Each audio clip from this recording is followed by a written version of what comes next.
আচ্ছা সুপর্ণা, আর একটা আমার প্রশ্নটা হচ্ছে ওদের দাদু, ওই দাদুটার নাম যেন কি, ওই ভীষ্ম, হ্যাঁ হ্যাঁ, ভীষ্ম তো কৌরবদের হয়ে যুদ্ধ করছিল, কৃষ্ণ কেন অর্জুনদের হয়ে যুদ্ধ করছে, মানে পাণ্ডবদের হয়ে যুদ্ধ করছিল তো কৃষ্ণ?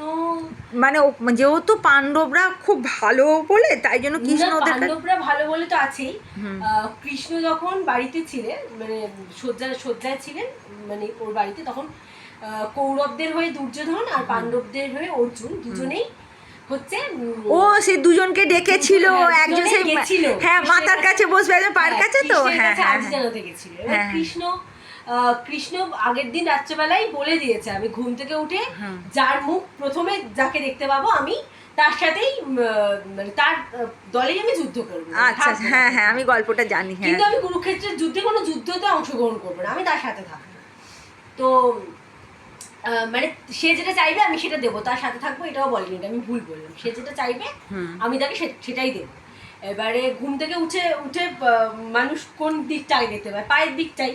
তো অর্জুন আগে কিন্তু দুর্যোধন পৌঁছে গিয়ে ভেবেছে যে বোকা তো, ভেবেছে মাথার কাছটায় বসি তাহলে মনে হয় আমাকে আগে দেখতে পাবে। আর অর্জুন সবসময় উনি একটুখানি ডাউন টু আর্থ, উনি গিয়ে পায়ের কাছেই বসেছেন, জানেন ভগবান কৃষ্ণের পায়েই আমার জায়গা, সেই হিসাবে উনি ভগবান। আর অর্জুন খুব কৃষ্ণকে ভক্তি শ্রদ্ধা করতো। হ্যাঁ, খুব ভক্তি শ্রদ্ধা করতো। আর অন্যদিকে আর এছাড়াও তো অর্জুন তো কৃষ্ণের বোনকে সুভদ্রাকে তো বিয়ে করেছিল। হ্যাঁ হ্যাঁ, তো মানে হিসাব মতো জামাই শালা এরকম একটা সম্পর্ক। হ্যাঁ হ্যাঁ, তো যাই হোক, এবার কৃষ্ণ যখন উঠলো তখন অর্জুনকে সবার প্রথমে দেখতে পেল।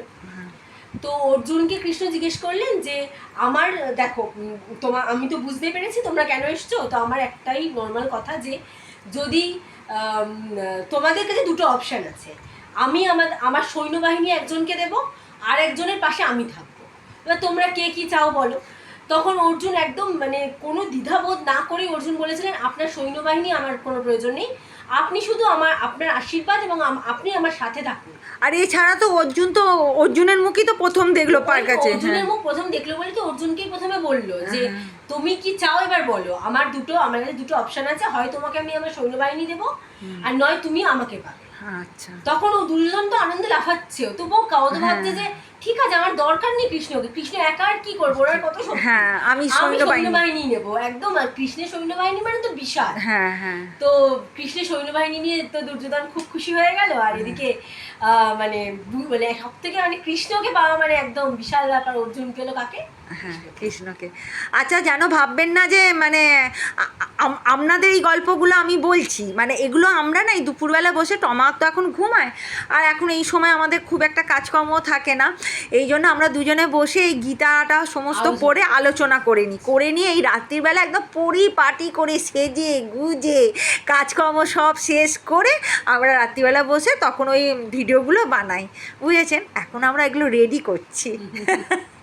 আর যেটা যার মানে জানি বা যেটা আমাদের মনে প্রশ্ন থাকে আমরা দুজনে এইভাবে আলোচনা করি।